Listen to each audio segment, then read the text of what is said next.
Can you see it now, Sonia? It's still just in slide presenter mode, not presentation mode. Here we go. There we go. Good. All right. It's not a presentation without some quirk of technology going on. For sure. Okay, so just quickly, meeting agenda, what you can expect from this session. We will do our introductions. We'll do a quick few moments of housekeeping, our session objectives. You will go from this and understanding the why, the what, and the how from today's presentation. You will get a brief introduction to the West Virginia tiered system of supports, and then also a brief thought overview of how to implement WVTSS in your school. Next slide. So my name is Sonia Phillips, and I'm a coordinator with the Department of Education, and I work in the Office of Assessment, and primarily my responsibilities are taking care of the alternate assessment, accommodations for any test, and accessibility issues, and other duties as assigned. And I am Sabrina Skidmore. I work in the Office of School Improvement, and I work with primarily with schools who have been identified as in need of improvement. And my background is a lot of administration work. I've been an administrator at pretty much every level, pre-K through 12, and the tiered system of support is very close to my heart. All right. I'm going to turn my video off because our Wi-Fi is supposed to go down, be taken down at some point, and my luck, it would interrupt everything. So I'm just going to try to make things a little simpler and just going to turn my video off. But somebody yell at me if my voice just goes away. Okay. All right. So housekeeping. So please keep yourself on mute unless you are speaking. Make sure your volumes or your speakers are comfortable so that you can hear each of us. There is closed captioning available should you need that. And if you need assistance, pop a chat in the box there and we can get someone to help you. Use the chat box for all questions. And a copy of the slides and all links will be available at the end of this presentation. And then the participation tools, the chat box, unmuting and all that are very similar to almost any platform that we have all become very accustomed to in the last 18 or so months. And hopefully at the end, we will have a few minutes left over where we can have a short Q&A period. Next slide. So our session objectives for today. One, we're going to understand how to use WVTSS to support the needs of the whole child. We're going to learn the 3 A's to managing learning loss. We're going to explore universal supports in all 3 WVTSS domains. Use the Designing a System of Support document, and then also help identify some school-specific next steps for building their Tier 1 supports. So now that we've talked about the what it is that we're here to do today, let's talk about the how and why. Why do we need to learn about WVTSS? Why is this important to us, and then even more so, our students? Next slide. Well, let's take a look at a few numbers here. And I know numbers wear everybody out, but let's look here about West Virginia's numbers prior to COVID. Okay, so, and it's not a very happy topic. These are topics that are very hard to read about and learn about, but these are what our students are living. So in 2017, we had 57.8 people per 100,000.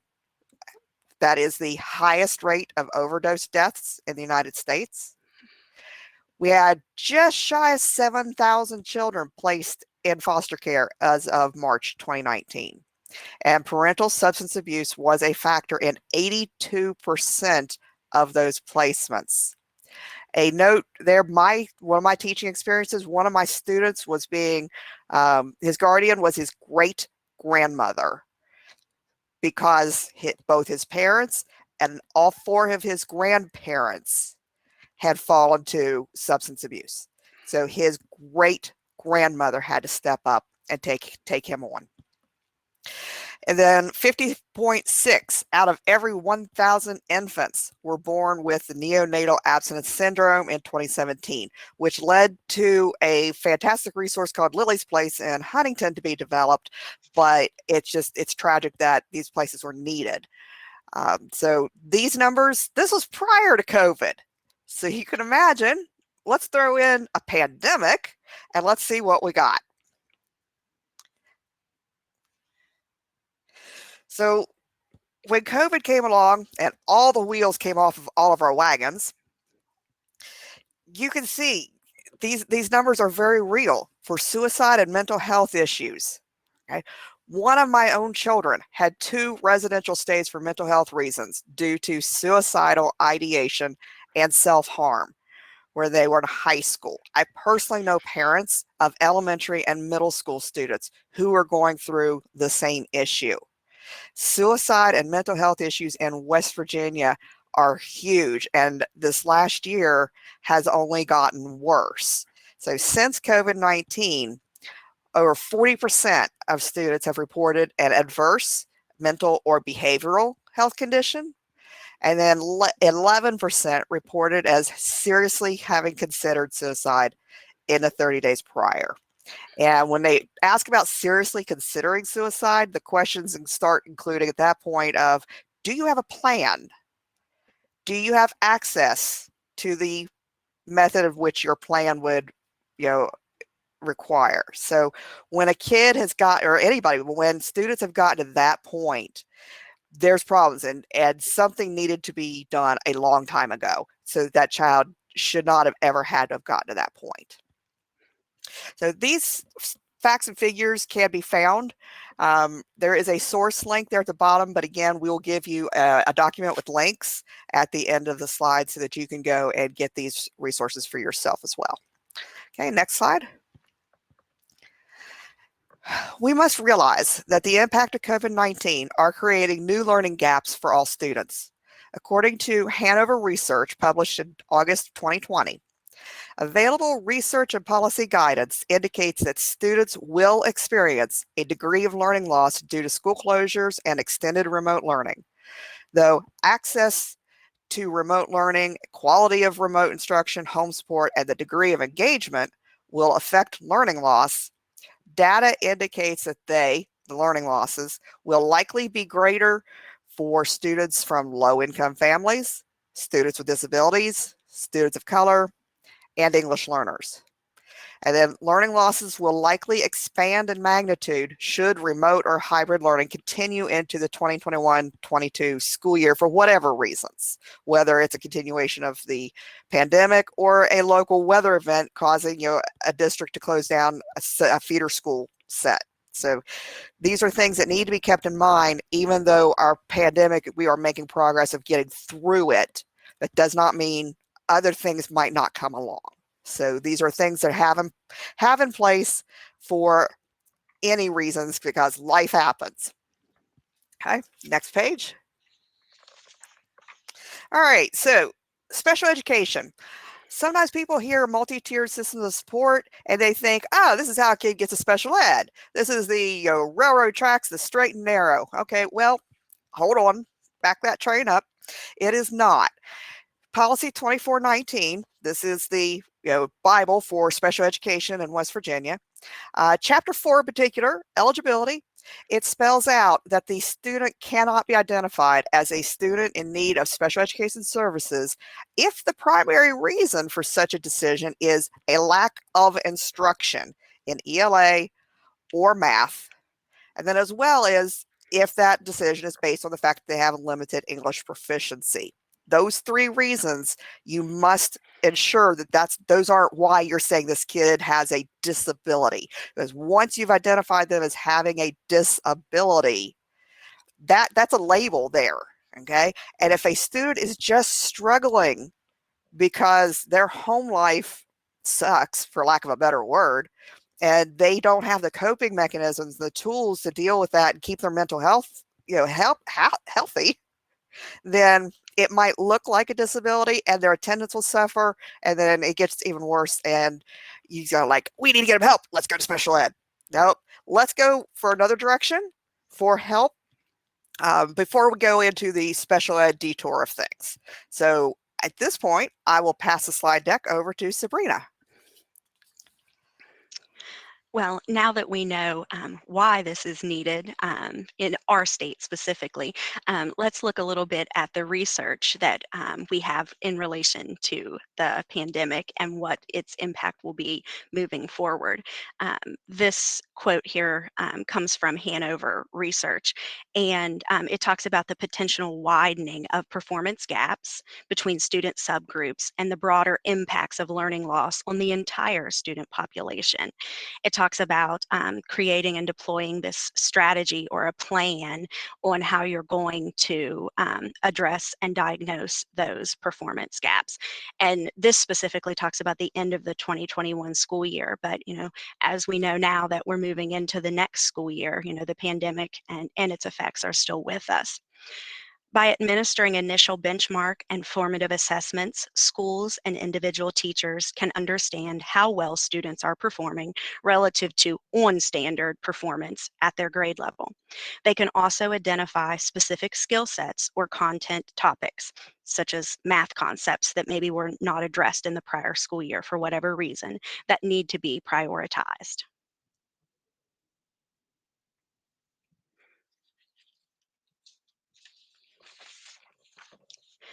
The WVDE released a document called the Roadmap to Recovery this past spring, addressing the issues our education system has faced during the pandemic. One of the major issues addressed in the document is the pandemic learning loss.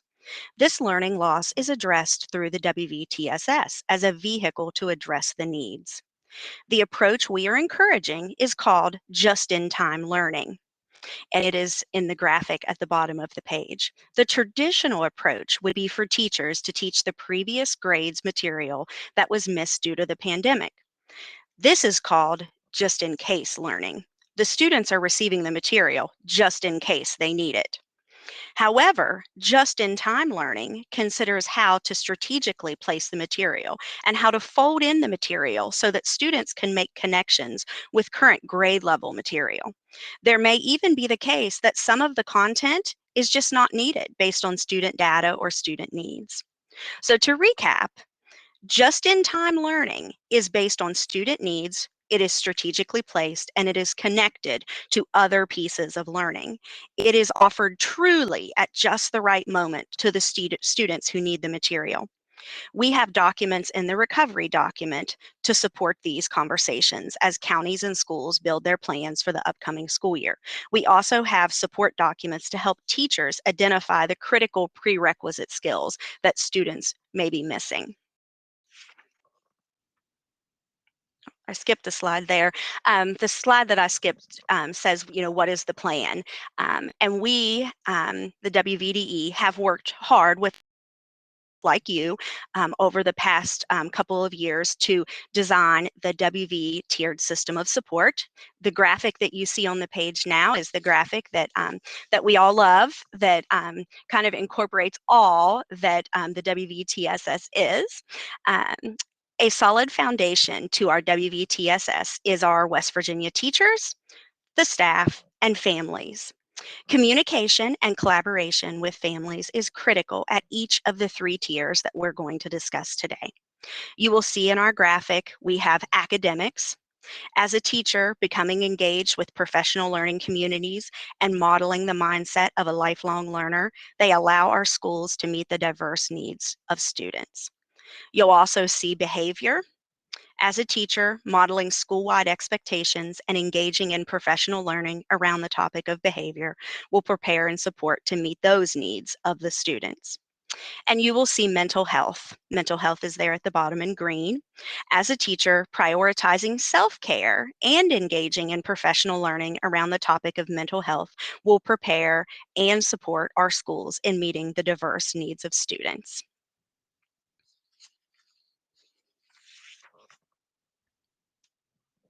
At the core of the WVTSS are the 3 tiers of support. This familiar framework is represented with a triangle with green, yellow, and red tiers. Each colored tier represents a different level of support. In a model with multiple tiers, like the one described here, all students are held to a rigorous expectation, but receive different amounts of support based on their individual needs. A common misconception with this three-tiered system is that the tiers below stop as you move to the upper tiers of support. In the WVTSS framework, we want to emphasize that Tier 1 continues even when a student's needs warrant supports from Tier 2 or Tier 3. Our triangle graphic is made to serve as a reminder of this, as you can see from each overlapping with the previous tiers. Also, a student may be in need of different levels of support in different domains. For example, a child could be in need of Tier 3 supports for behavior, Tier 2 for academics. All the while, the support personnel and educators are working to ensure that this student is scheduled in a way that they still continue to receive that Tier 1 instruction.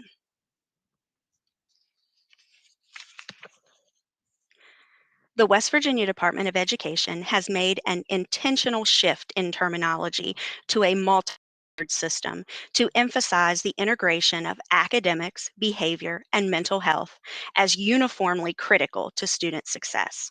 Support frameworks for academics, behavior, and mental health all use these common descriptors that we just discussed. The WVTSS is characterized by a seamless system that contains the three tiers in each of these three domains. It may be helpful to visualize this. Academics, behavior, and mental health all have three tiers, all to support our students. Okay, so let's talk about academics and Tier 1, or the universal tier.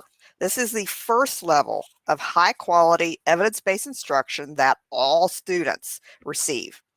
At this tier, using the West Virginia College and Career Readiness Standards as the foundation, teachers apply their expertise in pedagogy and curriculum design to create units and lessons that provide equitable opportunities in learning.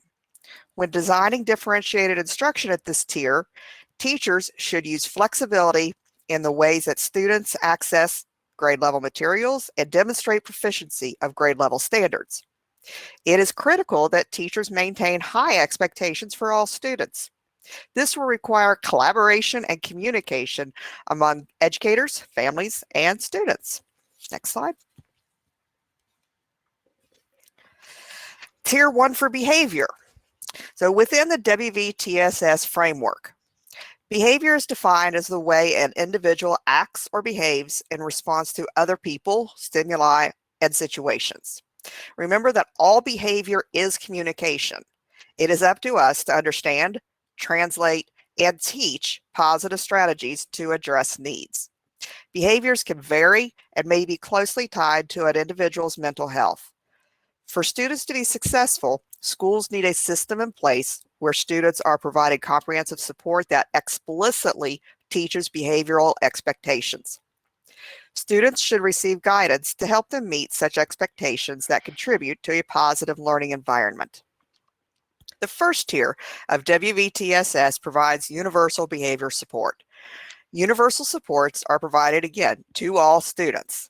Universal behavioral supports are provided daily and include school-wide expectations for all environments, including the classrooms, hallways, cafeteria, and even the restrooms.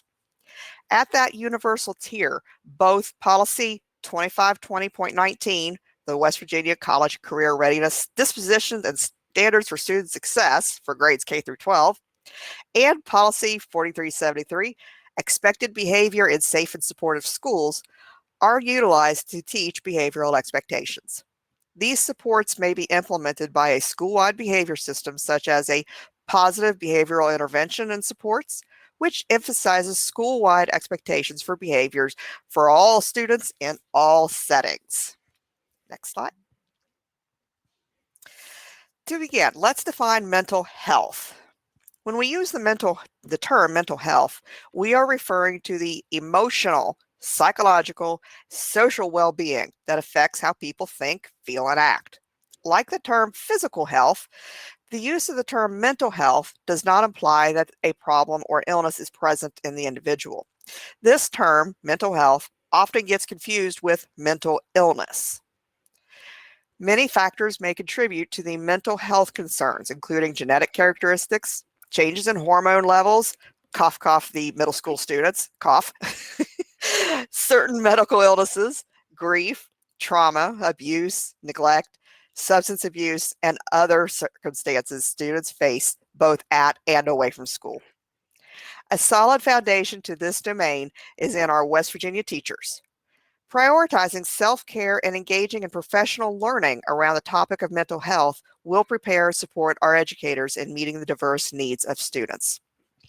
This first tier of WVTSS provides universal supports. Mental health supports at this level promote positive mental health for all students and staff through instruction that supports and integrates Policy 2520, the College and Career Readiness Standards. Universal supports also include prevention education and the development of a nurturing school culture and climate. These supports should be provided to students even when they are receiving supports from other tiers. I have a quote here I'm going to read for you. A dysregulated adult will not be able to help a child regulate very well if they don't have tools for themselves. If you are in crisis, you are not going to be very effective at helping the child in their own crisis. So teachers, staff, professional folks, you guys should make a routine of checking in with each other to continue that support system between professionals. Next slide. So designing a system of support. Okay, WVTSS, we have a web page for you, and we'll get that link to you. We have several resources available, and one of them is this one pager. It is a purpose document and a brief overview of what this is, of what WVTSS is. So the purpose of this particular tool, the one pager there, is to help leadership teams design a school-wide system of support and interventions based on the WVTSS framework. So this is your kind of quick and dirty guide of where you can go to get just that broad overview, the broad strokes of what WVTSS is. Next slide. Other references and resources are available at wvde.us/WVTSS, including a quick reference guide and an overview document. More resources to include videos and training documents will be added over the next few weeks to months. You are strongly encouraged to download the overview document. There are case studies, glossary, and support for academics, behavior, and mental health, and then how to develop the safe and supportive culture that WVTSS needs in order to thrive. Next slide. The foundation of any structure must be solid.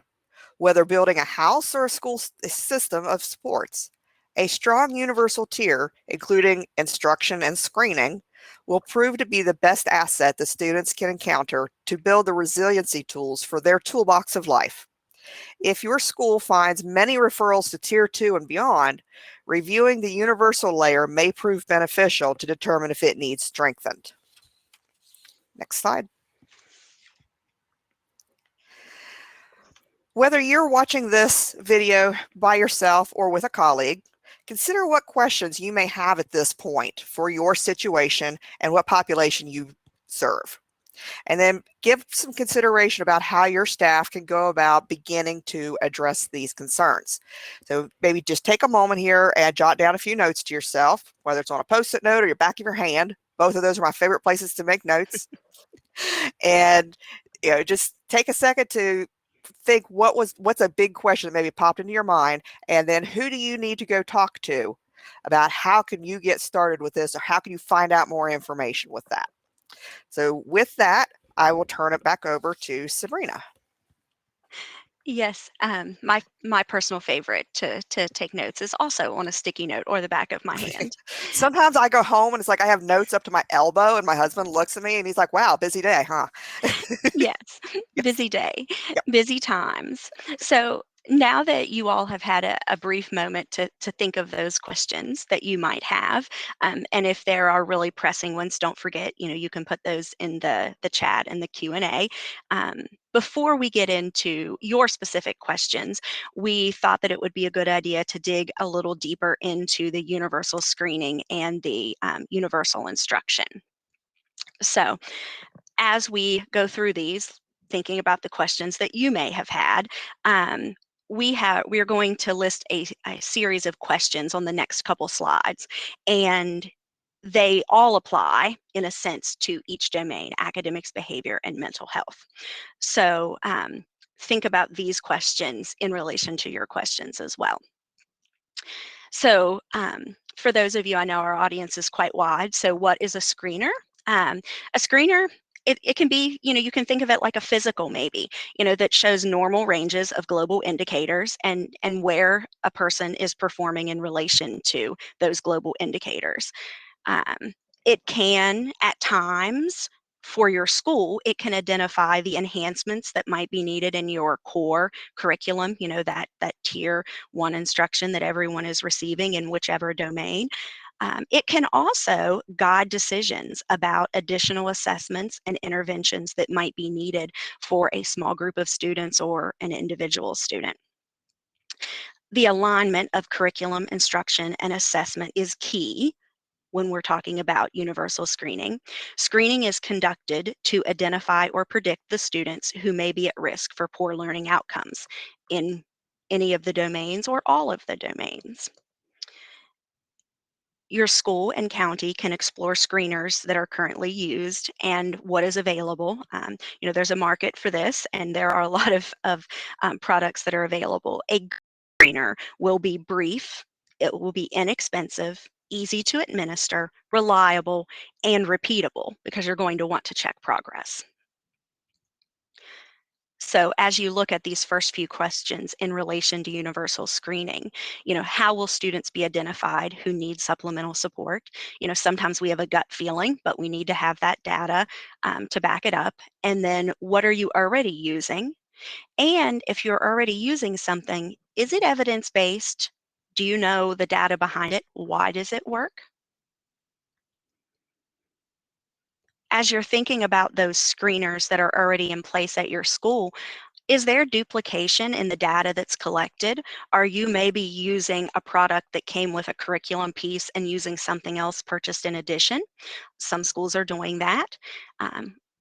When you have multiple pieces of multiple tools that are collecting your data, you need to look at it and think, do we have all the data we need? Is there a duplication, and can some of these maybe be eliminated without losing important data that we need to address our students' needs and help identify those?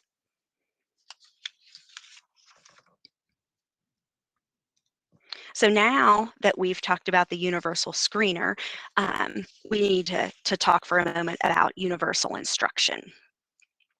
And in this, again, we think of instruction typically in the academic domain, but we need universal instruction, like we had said earlier in the presentation. Behaviorally, we need to tell our students and our staff in our schools, even our parents, what behavior we expect in the different areas of our buildings. And then also with mental health, we need to be working on that self-care piece.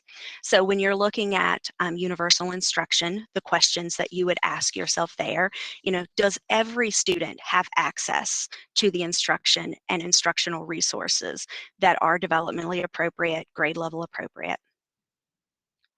And is differentiated instruction embedded within that universal instruction? Differentiated instruction is not just focusing on the middle and teaching there. It's planning those lessons so that students that are above level and below level, the students that might be struggling in different areas and different domains.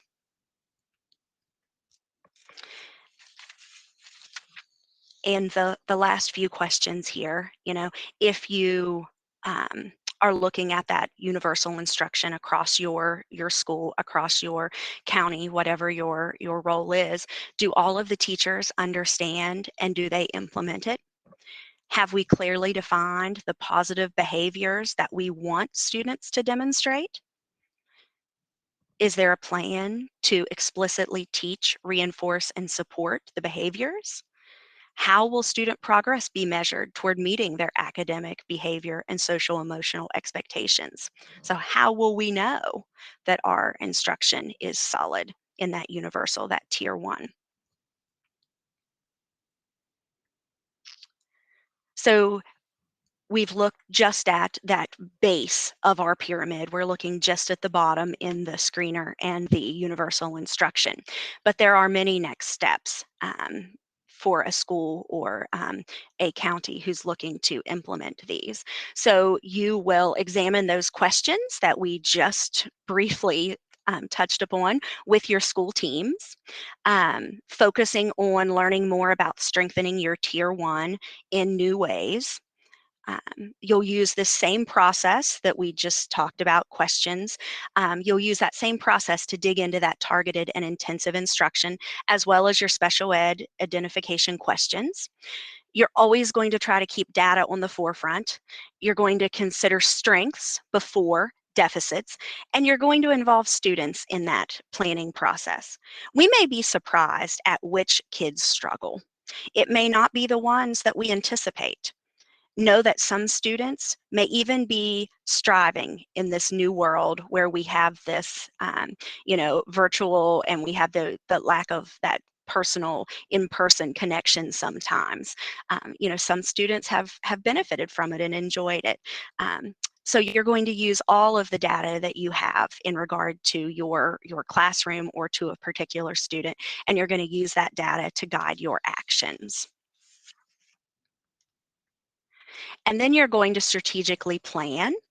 One of the things that the top piece there is professional development, professional learning for teachers and staff, specifically on TSS, and there are a lot of resources that we've mentioned before in the presentation, and even more are coming the way. We have a course within West Virginia Learns on WVTSS as well, so providing that professional learning opportunity. Universal design for learning, differentiated instruction, using data to drive instruction, using evidence-based interventions, and effective co-teaching, when you have those two teachers in a classroom, making sure that's effective, and an introduction to accessible educational materials for all students. So that's the types of professional learning that teachers and generally, depending on the role, all staff could benefit from. And then you're going to identify the school team within your team that's responsible for WVTSS. In the overview document, we talk about the different types of teams. It varies from school to school. It will probably vary based on the size of your school as well. And then another practice as you're strategically planning would be to encourage PLC to understand and make WVTSS a priority. So the bulk of our resources are found, as we said before, at that wvde.us/WVTSS. There's several we continue to add to it. The graphic earlier about that just-in-time instruction, which I think is really powerful for educators today, that is included in the WVDE Roadmap to Recovery document. And then connect with other districts, states, and organizations. Some of the links that we will share are to, pbis.org and some other resources that are not necessarily local, but have a lot in common with the struggles that we are facing. And then I think at this point we are finished with our formal presentation, and I will go in and stop sharing my screen so that I can see the questions in the chat, and then Sonia and I can also make sure that we get all those links shared in the chat with you. Sabrina, I haven't noticed any questions, but if anybody has any questions, now would be a great time to either drop them in the chat or the Q&A section. I'm going to do a link drop in the chat. So I don't know what it's going to look like, so I apologize if it's a hot mess, but we'll see how it goes. Oh dear. Oh, nope, it didn't like it. Too many characters. All right, let's see what I can do here. Okay, it's not letting me drop hyperlinks. Let's see. Let me.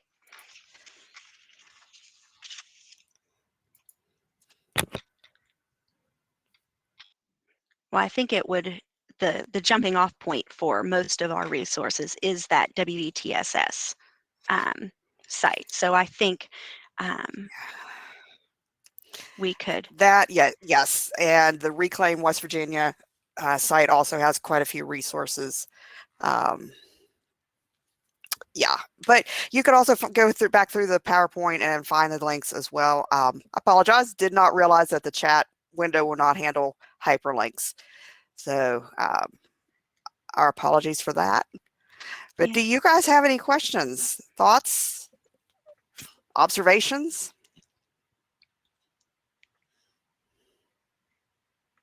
I am going in, and if it will let me, I'm going to try to share my screen and show them our landing page for WVTSS. Okay, that would be good. I can get there. Now let's see if I can share successfully a second time. Let's see. Yeah. Let's do entire screen and share, and then here. All right. I think I'm sharing now. If you can Yes.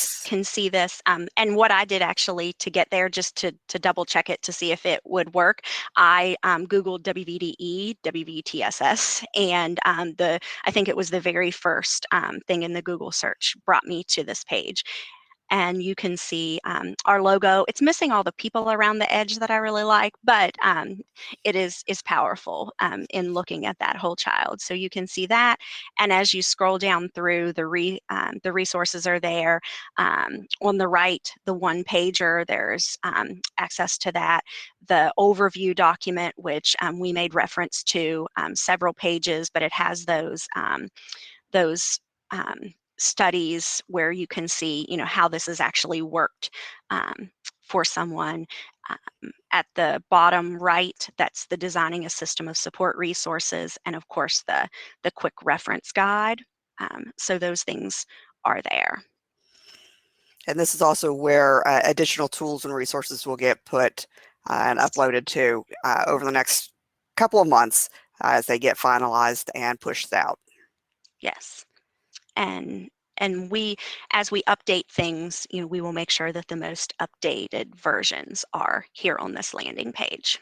Mm-hmm. Okay, we've got a couple of comments.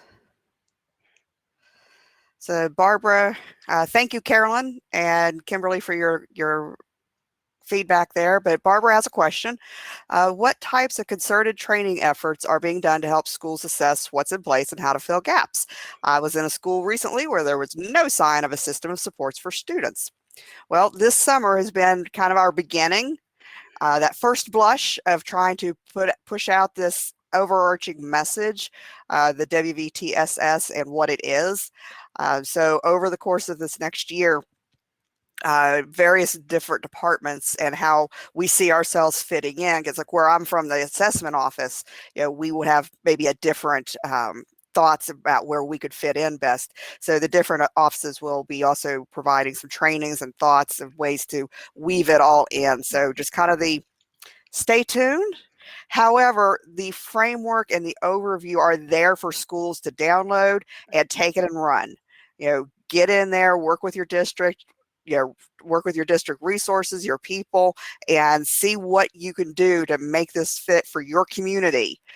Get your stakeholders together at your level and seeing, what help can you get from parents or from communities, from other teachers, other professionals, mental health professionals in the area.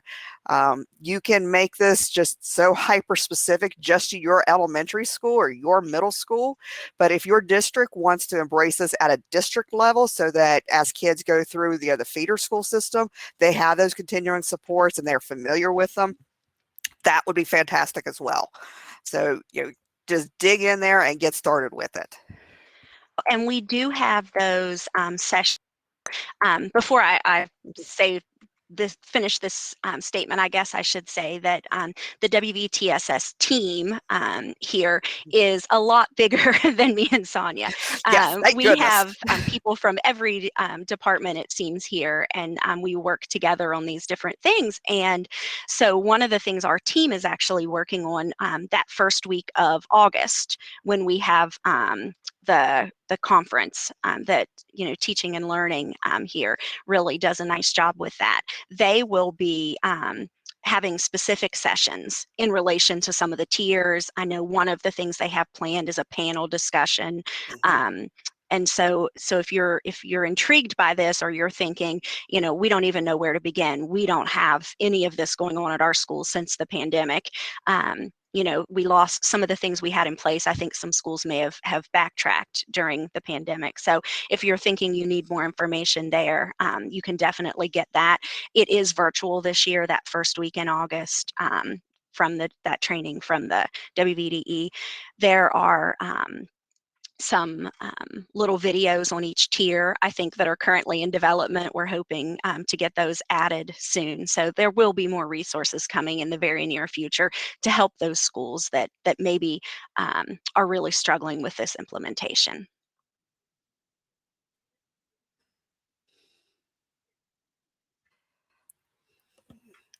So I just put in the chat something to Google that is a researcher we were wanting to share with you. It's something that Hanover Research Company put together. It's a toolkit for addressing students' academic, social, and emotional needs. This is a fantastic, it's free download, but it is fantastic.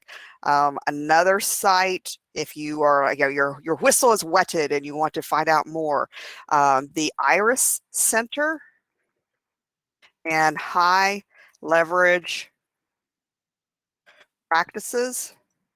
There are modules in there that a teacher can go through on their own, or you can sit down as a professional learning community, and you can hone in on, I believe there are 22, I think, high leverage practices, and then they are chunked into instruction, social, emotional health issues, and then assessment. So modules to go through is professional development of ways to help support the kids, but, you know, really dig into then those social, emotional wellness modules. Highly, highly recommend those.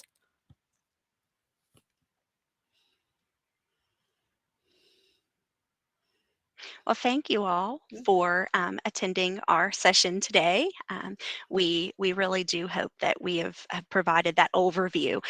There's a lot of information here, and we couldn't we couldn't do it all in multiple days if we were trying to do the every detail of it. But it is valuable. It is key to our students' success now and anytime. Yes, yes. And if there's ever anything that we can do, please reach out to us. We're here at the department. You can, you know, search us up on Teams, or, you know, generally you could also probably Google us and our emails will come up.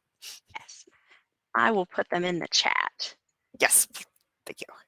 Let's see. And I'll go ahead and grab mine. If I can spell my own name correctly. Technology is wonderful when it works. Yes.